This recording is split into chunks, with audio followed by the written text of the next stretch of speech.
My name is John, and my beloved wife's name is Grace. We're both 34 years old. I'm not fat, but I could lose a few pounds. I've always thought I was pretty good looking. I had several girlfriends in college and never had a problem attracting the opposite sex. But all of that stopped when I met my future wife during my freshman year of college.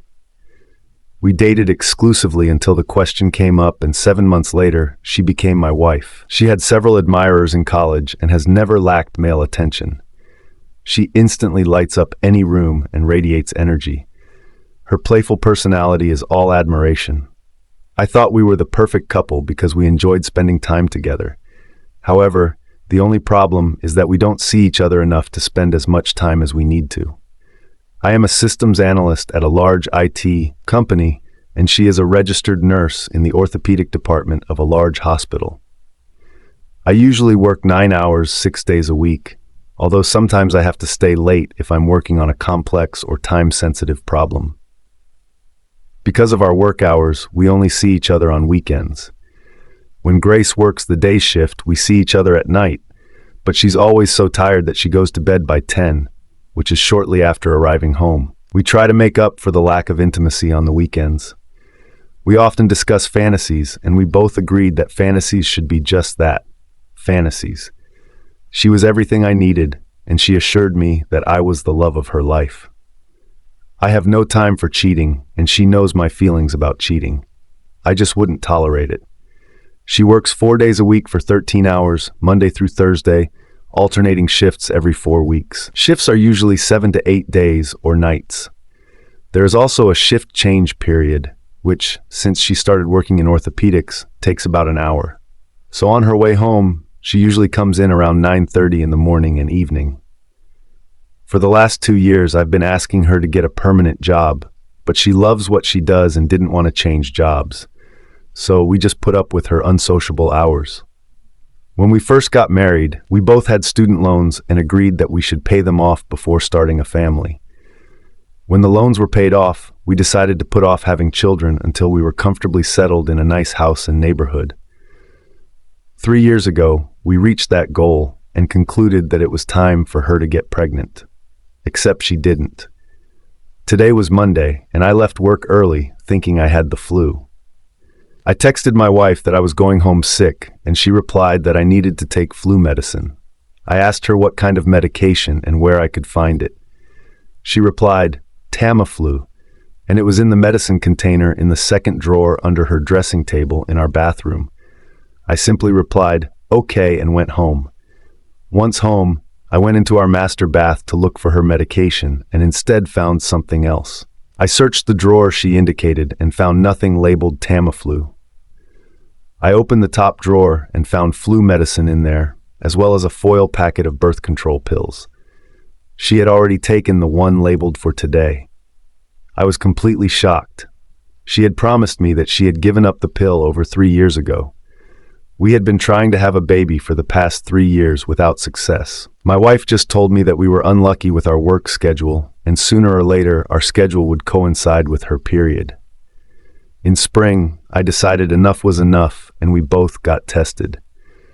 After numerous tests, our doctor stated that there was nothing wrong with either of us. I looked at the foil packet of pills and wondered if it's an old packet, but realized that the days of the pills corresponded to the month, and the correct pill for today had already been taken out.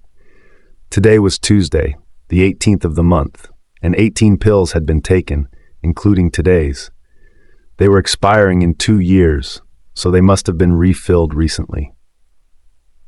Simultaneously, I scrolled through several different scenarios in my mind. Did Grace really want a family? Was she having some sort of secret affair? Did she have health problems I didn't know about? Why did she lie to me?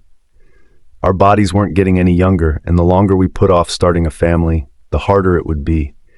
How would I approach her? I took Tamiflu and disappeared into bed. Next thing I know, Grace is shaking me, asking how I'm feeling and if I need anything.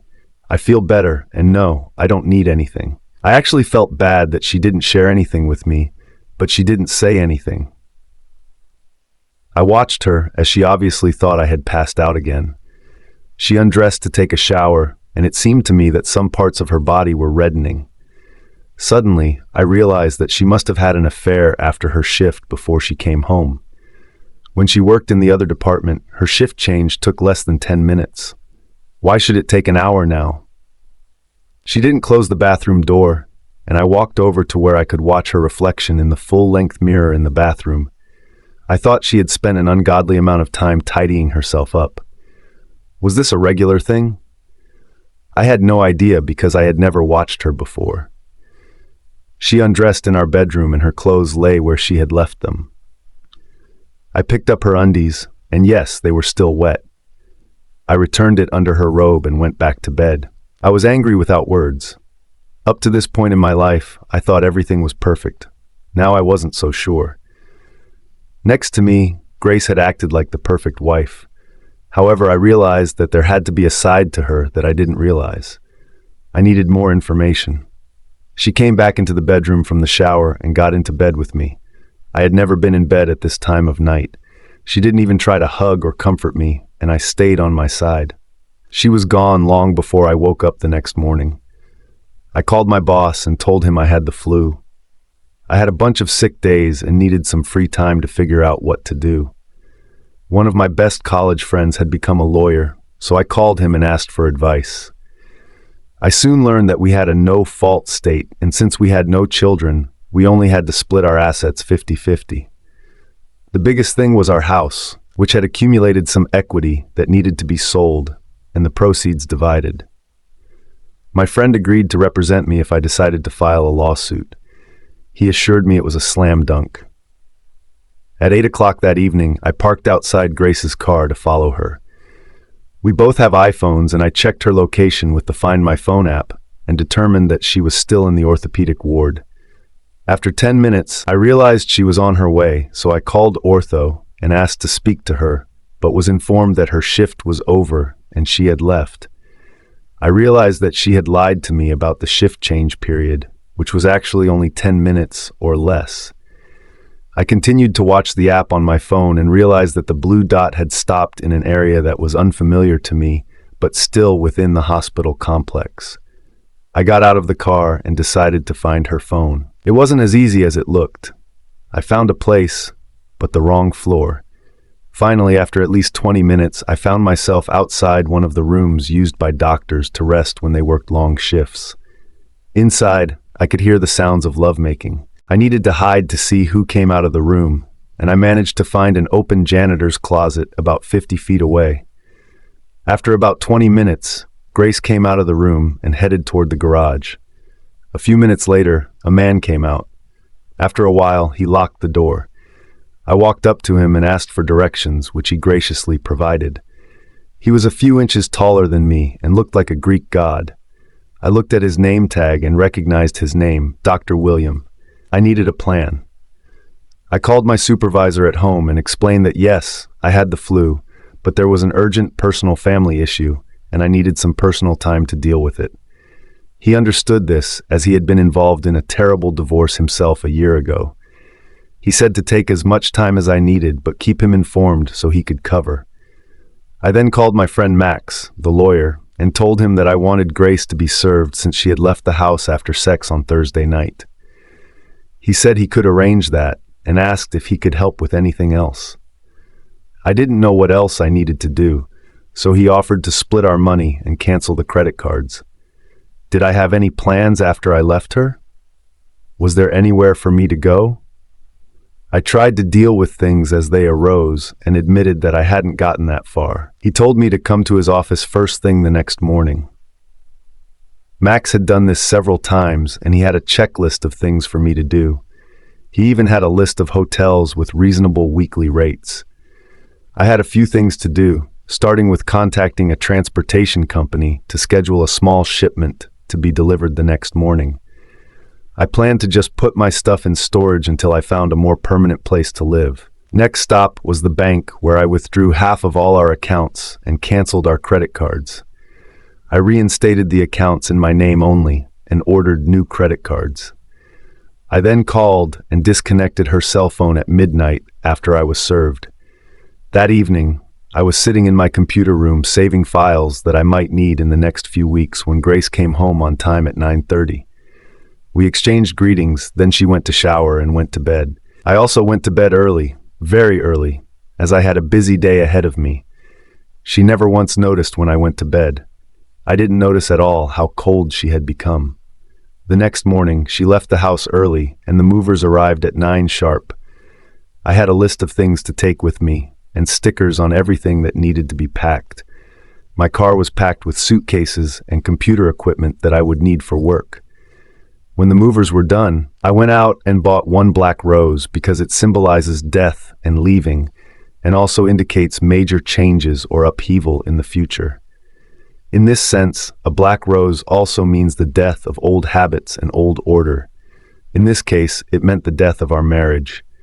I've placed it in the center of the kitchen table and wrote a short note. Grace, if you remember, I called you on Monday and told you I was sick and was going home. You told me to take Tamiflu and told me where to find it. However, it was not in your second dressing table, but in the top drawer next to your birth control pills. Suddenly, several pieces of a large puzzle came together. You weren't even trying to have a baby because you were having an affair with a doctor at work. I think your affair with Dr. William was more important than our marriage. I understand it's been going on since you were transferred to orthopedics. So many lies. How could you? I thought we had a great marriage and trusted each other completely. I thought you loved me, and now you've broken my heart. Surely you knew that when I knew our marriage was going to break up. Guess what? Since we have a no-fault state, I don't need proof of your infidelity, which, by the way, would be very easy to obtain. I split our accounts and took everything I wanted out of the house. Have you discovered that your cell phone and credit cards may not be working? By the way, find somewhere to move because in 60 days, I'm listing the house and anything left inside will go to Goodwill. Now you're free to do whatever you want. I bet he's married and has a family. Doesn't he? You have to realize his wife will find out. What will the hospital say? Remember when I said I wouldn't tolerate infidelity? I'm just preparing you for what might happen in the future. Not your husband anymore, John. Here's my wedding ring. I don't need it anymore. So I left the paper with the ring on the table and left the house. I checked into one of the hotels with a weekly rate and waited. Grace was served by a deputy sheriff who worked for Frank in his spare time. His specialty was service. Apparently, she had a tantrum and passed out. The doctor had to come out of his room in his underwear to render aid to her. But an hour later, she called angry and wanted to know why I had sued her for divorce. I asked her why she even asked such a stupid question. I told her that she had been cheating on me since she went to the orthopedist, which was over 2 years ago. She asked when I found out about her affair, and I told her last Monday when I was looking for Tamiflu, I found her birth control pills. I heard her sigh on the phone. After that, it was easy to figure it all out. I disconnected the phone call. Apparently, she hadn't read my letter. I didn't get much sleep, but I decided to go to work the next day. I found a mountain of work that had piled up. I had nowhere to go or no one to go home to, so I started working 16 hours a day, 7 days a week. Max and I talked often, and one day I asked him if the doctor was married, and if so, was there any way to let his wife know? He would consider it. Grace was fighting the divorce. I hadn't seen her or heard from her, but her attorney was in contact with Max. The hearing date was approaching, and I found myself in the same room with her, though she wasn't looking at me. I was wearing a suit with a black rose in the lapel. The judge was unfriendly and didn't like divorce cases. Grace wanted us to go to counseling, and Max asked what was the point since she had been having an affair for a while. I boldly told the judge that I would not attend any court-ordered counseling. I didn't care if you put me in jail. As far as I was concerned, my wife was a lying, cheating, deceitful girl, and I didn't even want to be in the same room with her. I told him that in his opinion, I had done nothing wrong, and that it was Grace who broke our wedding vows that led to the divorce. Sent her to counseling as she was the one who needed it. I was quickly found guilty of contempt of court and fined. I didn't really care. I was furious, and Max had to get me out of court before he could say anything that would send me to jail. He reminded me that it was only a hearing. I asked Max to find out if Grace was avoiding the doctor. I wanted to do some serious damage. Max hired a detective who set up a video camera in the doctor's break room and filmed them after hours. She was also caught trashing me on audio tape. The sex would make an X-rated movie look G-rated. There was almost no kissing or touching. They were just duck buddies. I asked Max if the hospital could be held accountable now that we had video evidence. He didn't think we could use the video in court, but certainly the video, if leaked from an anonymous source, would give the hospital a bad name and attract unwanted publicity. He advised me to wait until the divorce was finalized and then send the video to the hospital administrators, the doctor's wife, our friends, and family. He gave good advice. If she was fired before the divorce was finalized, I would have to pay alimony. I, of course, did not want to do that. Finally, the day of the divorce came and the judge ruled in favor of divorce without consultation. He said too much bad blood had already been spilled and he felt her marriage was beyond repair. So the divorce was granted. The next day, the video leaked from an anonymous source completely unrelated to me. Quickly, it hit the fan. Grace called me and asked me why I did all this. I told her that there was no proof that I had leaked the video. However, I wanted to thank whoever had done it.